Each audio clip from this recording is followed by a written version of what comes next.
I don't know if they're making cheeseburgers then. You know, everything ain't always been there all the time. You understand what I'm saying? And so now that man who put the records there, we'll hear something somebody else said and have him to put something on we like. He put things on, and that's how records got played. Once a month, they would have, not once a month, every now and then, they would have a dance on Saturday night or Friday night. B.B. King come in there. They come in cars. In person? Yeah, we have a Greyhound bus. We charter because you see the bus parked out there, okay? Man. Maybe the star will have her own car, drive in their own car. You know what I'm saying? Yeah. The band be on the bus. Yeah. And they come and they be at, we had a black hotel, the street like about a block long. Okay. That's all the juke joint. Juke joint next door to each other. You gonna get a hot dog, each place they got a juke joint in different group. Go to different bars. Yeah. And be a drunk and stuff like that and playing the seatbird and trying to get women, you know. Yeah. I drove the cab. So while we waiting on the cab stand was down like the street here, my cab stand out there too. This is back in Arkansas. Yeah. I'm sitting there waiting on somebody to come by and walk by. They know what on the cab. You can't, they ain't got no phone to call nobody. They see one page by. You need you walk to the cab stand, right? Yes, sir. There the cab stand might be on. If they ain't there, they'll call you one. See? I'm sitting there waiting in line on the next person to go out. Next call come in, it's my call. I might be 5 cars back. So I walk down the street, look at the girl, get a pop. You understand what I'm saying? Yeah. I always got money in my pocket. Because you're always working. You earned it. Always working, and then the way it was, it cost 35 cents to ride the cab. The pickup is 35 cents. Everybody call in, they write it down. They know how many calls I got and who I took it to. That means you owe me, he took in 35 cents for that call, 35 cent call. Now, here's how we get paid. Got 25 cents paid. You got to make a turn in $100 to get $25 for that week to work. On a Friday, I was turning $60. I might make $75. They didn't care about that because you hustle to pick up people on the street. You might pick up 5 people. You got one fare. You got to be smart. Yeah. And a man know that. Now, where like me was, because I turn in more than anybody. I'm always here turning more than anybody. But I took a lot of money, too, because I worked hard. I had my people to call me at a certain time. I'd be in pick up. You go to work at 7 o'clock. I'd be there. What time you want me to pick me up at 7:15? I'd be at 7. I'd be there at 7:15. You've always had that killer business instinct to That's take what I'm over saying. whatever job you were I'd at. be there at 7:15. That lady got to go to work. I know how long it take where she going. I know how to take that. I get everybody. I get a carload of people. I'm loaded. I'm going across town. Those people that going to work. Dump them all. Go back. I got more people. I know what I'm doing. Everything is there. Organized. You got a plan. Man, I turn in my money. I steal my paycheck. I got 25% of what I'm turning in. I got my paycheck is more than anybody on it. We got 13 cabs. I got a picture back there. I'm in the cab, but I saw it back there last night or night. There's a lot of shit I want you to see. You understand what I'm saying? Yes, sir. I've always did good. I didn't live yeah. like the black people did. That's what I'm saying. From high school, I put my age up. Let's say I married when I was 15, 16, put my age up. I drove working in the drugstore driving a car. I must have been about 15, 16. I put my age up, and I worked. I always had an apartment. You said you're older than you were so you can get into jobs and make some money. Right. See, I went to school late, too. When I came out of school, I was 20. Think about it. 54, I came out of school in 54. I check my age. April in 54, I was 19 or 20. See, people finished at 18, but see, I didn't go because we had to do the crop first. You grew up on a sharecropping farm Right, in you Arkansas. got to do the crop, and you don't do the crop till the frost comes. So you were a farmer at one point in your life, too. Right, my dad and them was, but see, I didn't work on the farm. You know what I did? I worked in the house. What'd you do in the house? Wash the dishes and clean up. The white lady, I thought they were my parents. I told you, my dad think I was his nephews there by my daddy. And I was sitting on his lap in a rocking chair, and he got a pipe. We listened to Mike Smelling boxing. Max Smelling and Joe Louis? Yeah, we was on his lap, like he's my son. He be rocking the rocking chair. They got a fireplace over there, and they got a big, that same kind of radio they had in those days. They had their own electricity. They had a windmill, had the electricity, had toilet in the house. We lived down the house by from here, that street down there, by Easter Market, I'm sorry. Down the hill. They come outside when they go to bed. They stand outside until I walk down the hill because it's dark. These white people raised me. I said I didn't work for them. I was on the house. And everywhere she went, she took me with me. She grabbed my hand. She had a Dodge, 2-door Dodge, black. It stayed in the garage. all the time. I don't know what that man, Mr. Gunn, I don't remember him working on. I don't remember that about what he did. But every Christmas, her brother, she had a nephew. He's the same our age. His name is Charles. We would play together. Every Christmas, long about this time, they would have paid a Santa Claus man to come in dressed in a suit, pillows, big belly, beard, just like the real Santa Claus. He would bring candy, put it on the front porch. They had a swing out on the front porch made of concrete. They had pecan trees in it, real nice. These white people had a windmill in the back, had hot water, and toilet inside, everything. This Santa Claus would leave us candy. We believed in Santa Claus, but we know when on real Santa Claus, we never found out who that man was. One time we watched him, and we chased him, and we ran him about a mile, man. He ran down through the field and jumped over a fence. Last time we saw him, we never, from this day, we don't know who that white man was. He would bring us toys, everything, all during the Christmas. Candy, be everywhere, stored in, we find that's candy. Oh, we just eat it. Me and my brother and this white boy.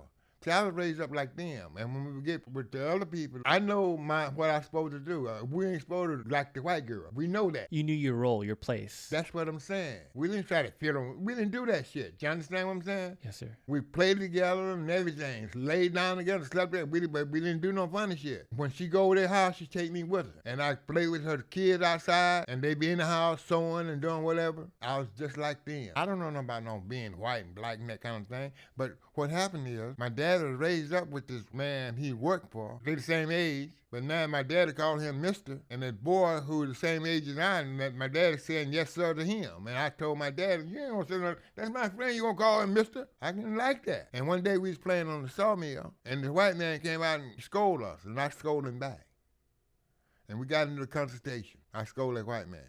And once my dog got loose and came up to the white people's house and ate her chicken egg, and she told her brother, and I saved her. And the brother came over there one night, I never forget that. At the evening, a lot of the working hand would come by after work and put the mule away in the shed and come up to the house and maybe talk to somebody. We'd be at the white people outside, trucks out there, log truck. See, people work for him. And he, hey, preacher, took me in the back, put his arm around me. He said, I heard you been a bad little boy. That's what you mean. I heard you say something. Because the dog got out and ate her eggs.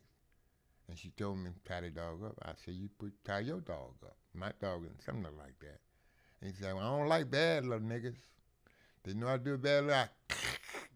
Never forget that. Never forget that. That was her brother, but he died. We moved after that, not long after that. Because when I said we was coming down to the sawmill, and we was playing with the sawdust, make the sawdust pies go ram. The man said something, and I saved him back. And then when we got in consultation, and we was doing our crop, and we said, my daddy said he gonna move. Now these people raised my daddy, but he done did something to me, and we had the consultation. I done caused this, and my daddy, we gonna move. And when we had our crop, we did the biggest crop we had. We still owed the man money. I didn't understand that. Then the white man got the piece of paper. Said, here's where your daddy signed this. Let me see it. He signed the X. I didn't like that. See, I had been going to school, and I contested them. They gave us so much time we had to move off the property. We moved off the property, still further down in the neighborhood, and I went to a church. It was in the neighborhood. It was one-room church. Everybody went to the church. It wasn't no from school. It was preachers teaching us. I remember my brother got bit by a snake. We had to walk to school, and I used to be scared to death, scared something going to eat us up. Bear, not bear. They got other fishy animals. We always carried a stick. To hit on trees, you hear something, boom, boom, boom, make noise, and they run away. Man, I don't like that. One time, some wild cows chased us, man. They wild.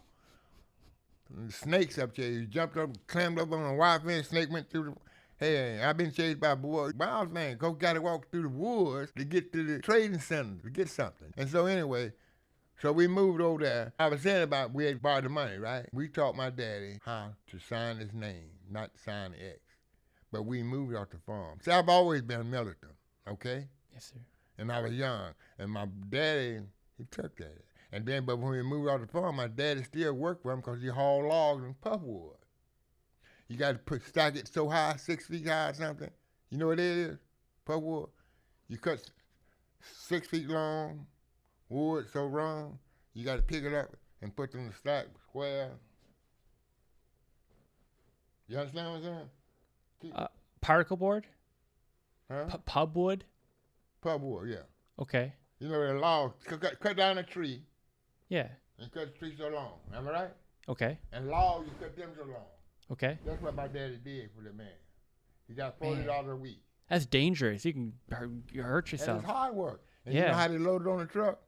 They had mules out there in harness that put the rope under the thing, this round, Mm-hmm.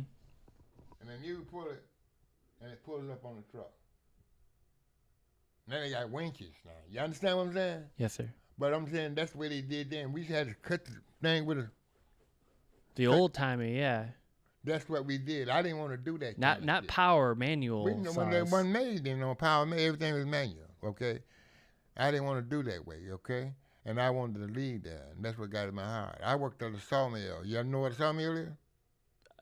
Where they make I know the lumber? concept. Yes, sir. Yes, sir. I worked there. I done worked there. I done did that. Okay, and I had to walk about from in the Northland to get to the job. And cars be passing on the road and know what to eat for lunch. Had some syrup or some cornbread. Man. No butter. Take grease from the pig and pour it on it, done turn white. And you cut the wood and you stop and eat and all that shit, steak and shit. I don't like that shit, okay? I left that. And they talked about me, my mother and them, they talked about me. Say I was too nice, I'm trying to be white and this and that. See, I don't like that. See what I'm saying? I just couldn't stand those ways. And when I left there, my dad and them was still living in the country. And he was still working for that man.